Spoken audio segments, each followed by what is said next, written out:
The future is now with the people. Speech at inauguration of the Patiala and East Punjab States Union, PEPSU, Patiala, July 15, 1948. Today we have assembled on a historic occasion. A new chapter in the history of India is opening up before us. We have reason to congratulate ourselves that we are participating in such an auspicious event. We have also occasion to be proud of it. But along with this pride and this celebration, let us not be unmindful of our duties and obligations. We must cleanse our hearts and purify our minds and resolve to do pure deeds by ourselves, by the Union, and by our country. We should harbor no evil. We should reflect who we are, what we are inherited, and what we have achieved. If you look at the history of India, you will find that for centuries India was steeped into slavery.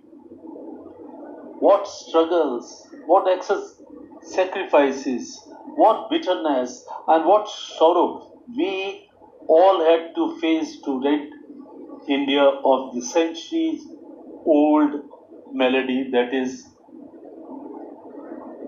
slavery, which had eaten into the very vitals of nationhood.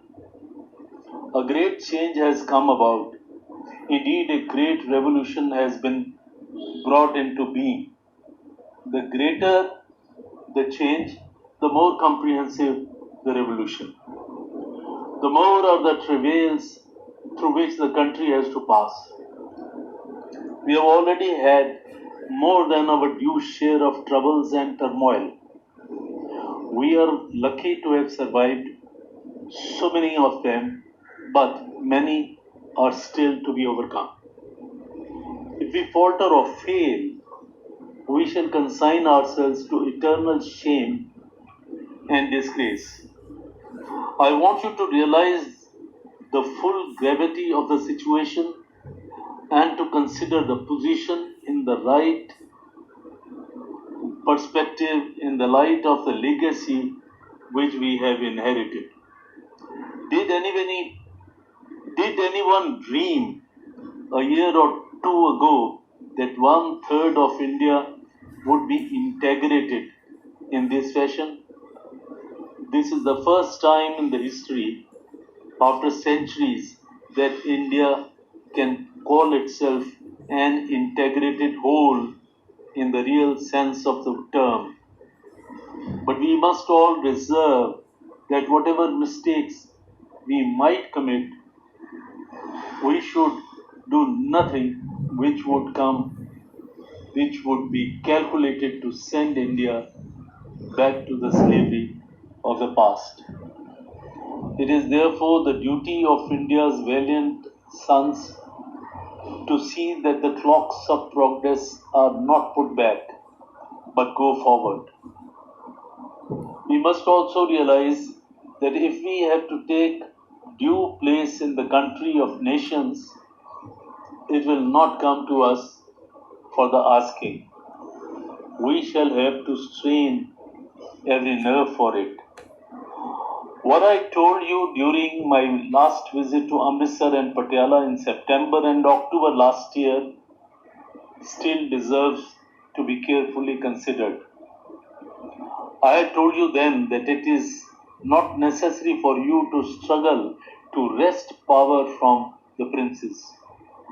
If we approach them in the right fashion, they themselves would be willing to surrender it.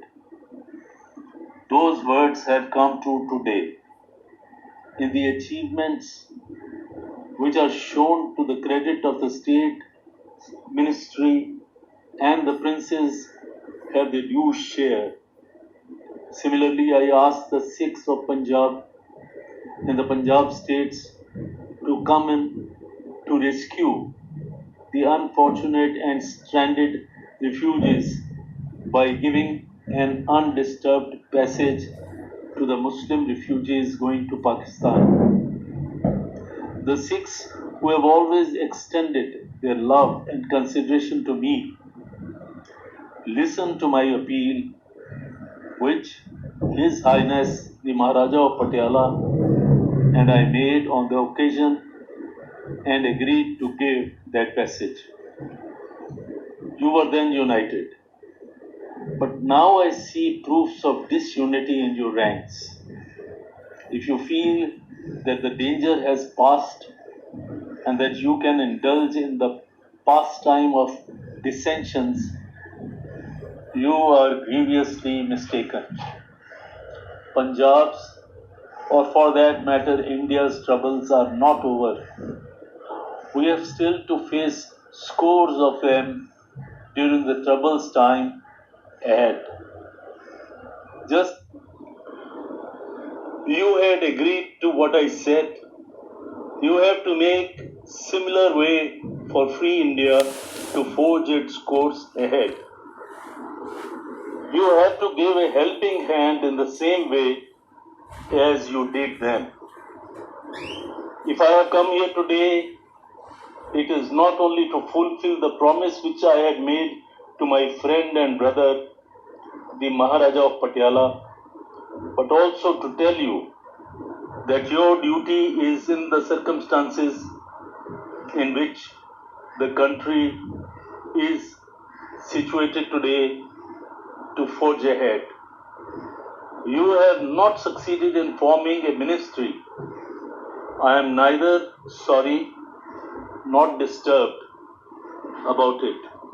Those who have never undertaken the task of administration before are naturally reluctant, afraid, or hesitant.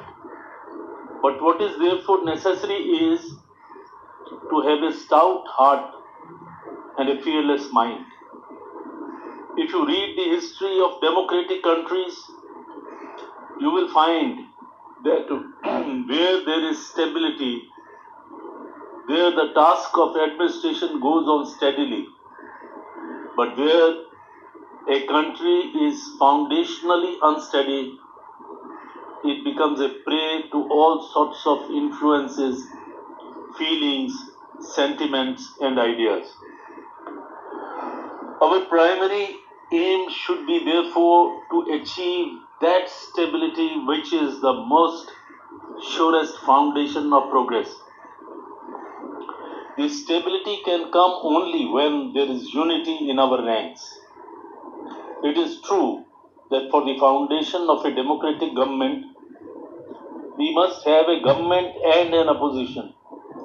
But today, while we have to stand on our legs, we have got to strengthen ourselves, and strength cannot come by dissensions in our ranks, but by unity of purpose, unity of aims, unity of endeavor. It is almost a year since the country attained freedom. No country has suffered so much within the first year of its birth as India has. East Punjab states and Patiala occupy a strategic position in the new circumstances of the country. The responsibility of the rulers and the people in this area is far greater than of any other part of the Union. The responsibility is increased manyfold if we consider that we have a neighbor with whom our relations are not friendliness, not of friend, trust, not of confidence. In these circumstances, the responsibility of the border people is greater, and therefore our duty of unity is heavier, far more. I harbor no ill will, nor do I wish to hurt anyone. My desire is that India should do well, should be protected well, and it should be for every Indian to see that there are no loopholes or weak links in the whole system of security, both external and internal. In my effort to achieve this, the rulers have helped me a lot.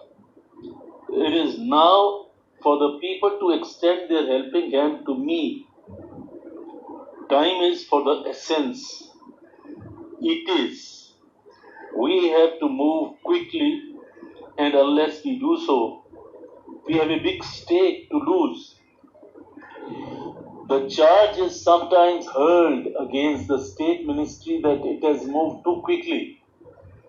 But the world today is different from the world of yesterday. Things could move slowly and steadily in the old world where there was more leisure and less speed.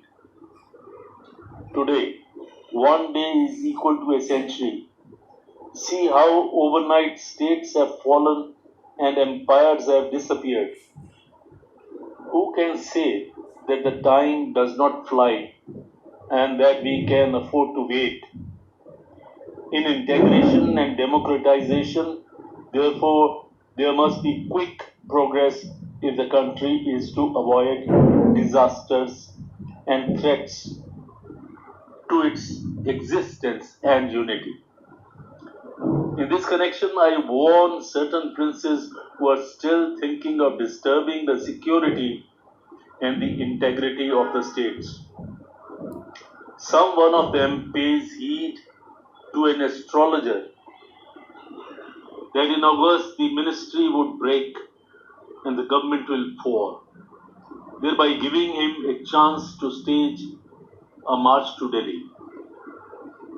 Some other listened to a so-called sadhu who predicted all sorts of things and advised them to take steps calculated seriously to jeopardize the interests of the country. People are talking about differences in the cabinet.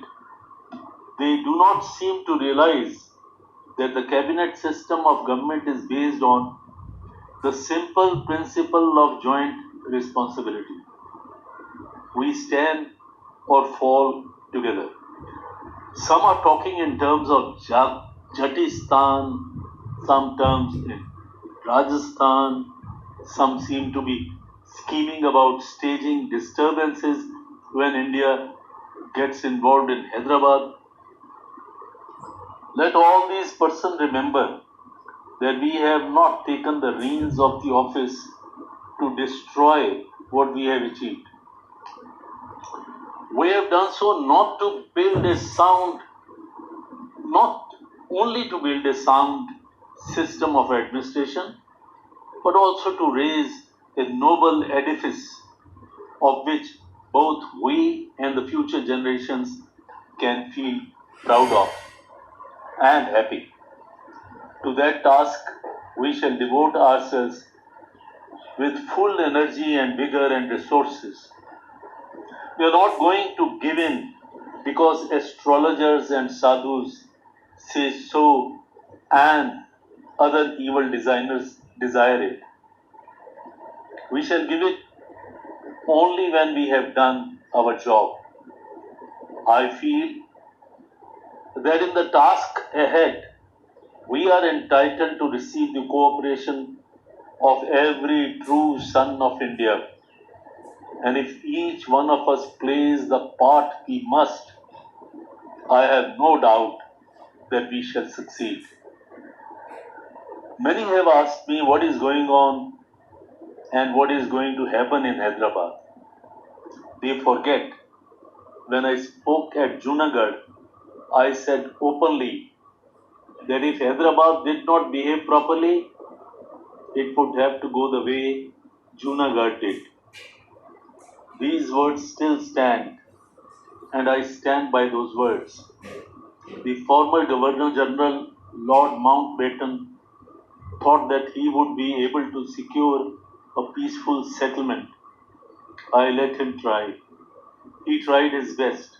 The Nizam used to pride himself in being styled His Majesty's faithful ally. The British feel that gives them some right to approach the Nizam and make sincere efforts to win him round to the path of unity and sanity and peace. It was in that spirit that Lord Mountbatten, assisted by Sir Walter Monckton, hoped to the last to be able to secure by negotiation what they felt Hyderabad must offer to India and India must offer to Hyderabad. Although I was doubtful whether the efforts would succeed, I let them try. We also wanted that if things could settle peacefully, so much the better. But although up to the last Lord Mountbatten was hopeful of settlement, that hope never materialized owing to the different dissensions, different mindsets of the Nizam and the fanaticism of the forces at his back. But I should like to make one thing very clear. The terms and the talks which Lord Mountbatten have gone with him. Now the settlement with Nizam will have to be on the lines of other settlements with the states. No help from any outside on which he seems to rest his pathetic hopes would avail him. I grant that there may be delay in settling this question, but to those who are restless, I should like to say you must trust us. The pangs which you feel from Hyderabad are shared by me no less. But when we have to perform an operation, we have to see that as little of the limb involved is cut as possible, and that the operation is performed only when the time is right. We shall take action actuated by this motive and this alone. We will not allow any other extraneous consideration to influence us, for that way alone lies the interest of the country. On the people of the Union, new responsibility has developed. To rule by one's will alone is easy. To rule by consent and jointly is a difficult task, particularly when an administration experience is lacking. Administrative experience comes with time. It is for this reason that we all must tread the ground cautiously.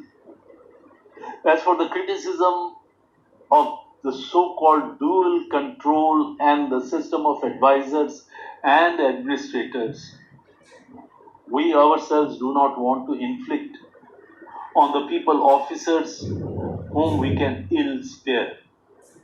The number of competent and able officers is limited. We ourselves want every one of them, but people must realize that in the successes of and or the failures of these unions, the central government has a great stake.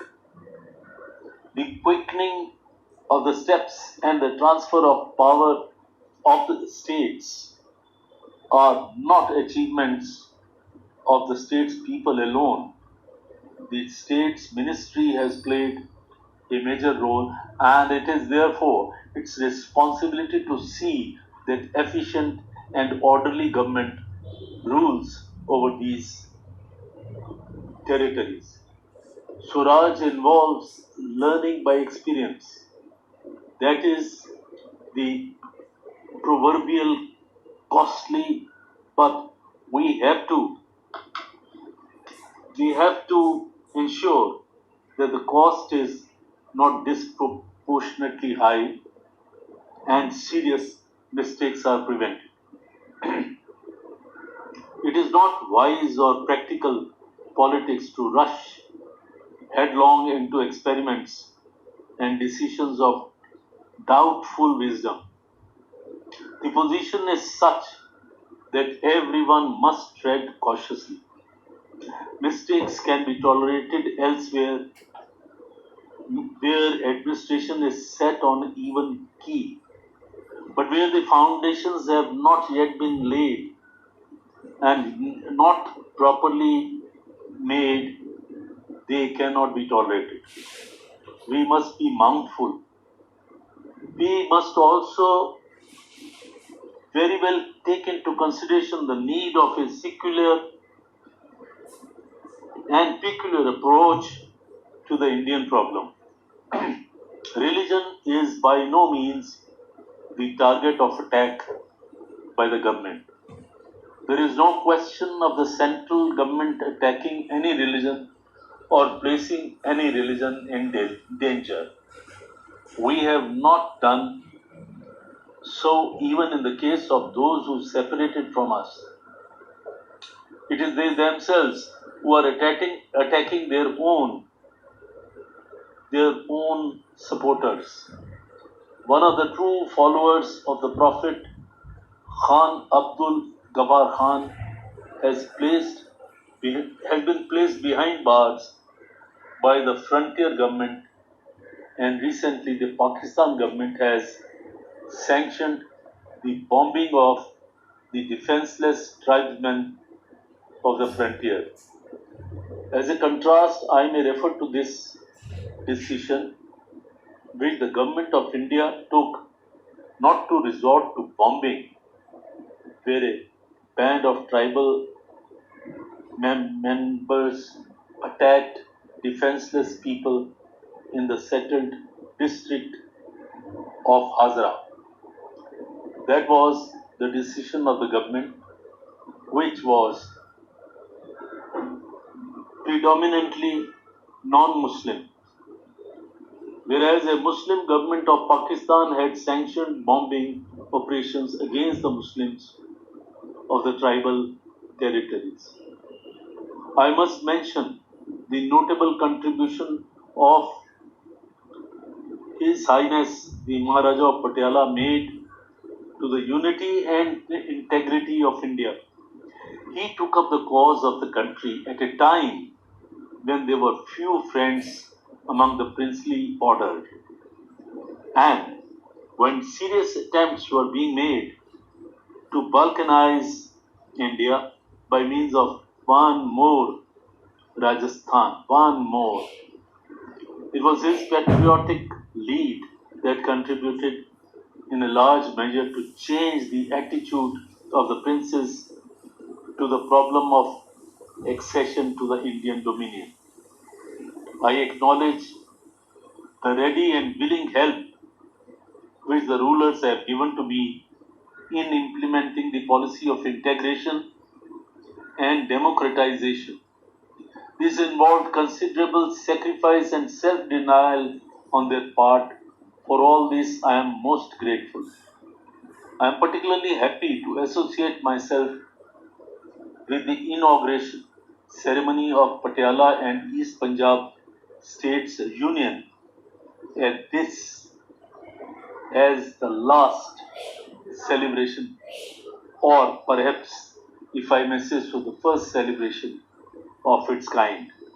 It marks coping stones of the arc which the government of India, with the cooperation of the rulers and the states, people, have built to contribute towards the stability of country's structure.